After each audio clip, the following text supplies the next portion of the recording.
திருவள்ளுவரின் வழியில் வாழ்ந்து வாழ்வின் உன்னத நிலையினை அடைய திருக்குறளோடு நாம் என்னும் இந்த நிகழ்விலே இணைந்திருக்கின்ற உங்கள் அனைவருக்கும் முதற்கண் வணக்கம். குறள் எண் 776, அதிகாரம் படைச்செருக்கு. இது ஒரு புறநானூற்று நிகழ்வு. சோழ மன்னர் ஏனாதி திருக்கல்லி மிகுந்த வீரம் செறிந்தவர். போரில் முன்னணியில் நின்று பகைவர்களோடு வாளெடுத்து போர் செய்பவர். போரில் ஏற்படுகின்ற காயங்களை தயங்காமல் ஏற்றுக்கொண்டு மகிழ்வார். புண்கள் வலிக்கும் போது கூட ஒருபோதும் அதற்காக வருந்த மாட்டார். அதற்கு மாறாக காயங்களையும் புண்களையும் பெற்றதற்கு மகிழ்ச்சி அடைவதும், காயங்களும் புண்களும் பெறாத நாட்களை பயனற்ற தினங்களாக கணக்கிடுவதும் அவர் வழக்கங்களாகவே இருந்தன. வேல் நுனிகளும் வால் முனைகளும் குத்தி ஆழப்படுத்திய வடுக்களும் தழும்புகளும் நிறைந்த அவர் தேகம் காண்பதற்கு படுவிகாரமாக இருக்கும். ஒரு நாள் புலவர் மதுரை குமரனார் ஏனாதி திருக்கல்லியை காண வந்தார்.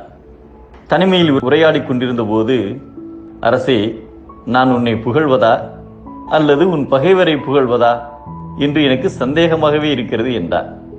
ஏனப்படி கேட்கிறீர்கள் என்றார் ஏனாதி. அதற்கு புலவர், உன் பகைவர்கள் உனக்கு பயந்து ஓடியதால் அவர்களது உடம்பில் சிறு காயம் கூட இல்லை. ஆனால் உன் உடம்பிலோ காயங்கள் தேகத்தை நிறைத்து கொண்டிருக்கின்றன. அதனால் உன் பகைவர்கள் கண்ணுக்கு இனியவர்களாக இருக்கிறார்கள். ஆனால் செவிகளால் அவர்கள் வீரம் பற்றி கேள்விப்படுகின்ற பொழுது இழிவாகவே தோன்றுகிறது. நீயோ கண்ணுக்கு அழகற்றவனாக தோன்றுகிறாய். செவிகளால் உன் வீரத்தை கேள்விப்படும் போது உனது புகழ் முழங்குகிறது. அதனால்தான் உங்கள் இருவரில் யாரை புகழ்வது என்று எனக்கு தெரியவில்லையே என்றார் புலவர் குமரனார்.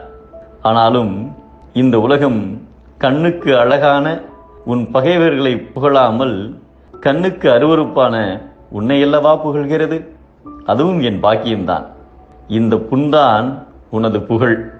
இந்த புண்ணை பெற முடியாததான் உன் பகைவர்களின் இகழ். நீ வாழ்க என்று புகழ்ந்தார் புலவர் மதுரை குமரனார்.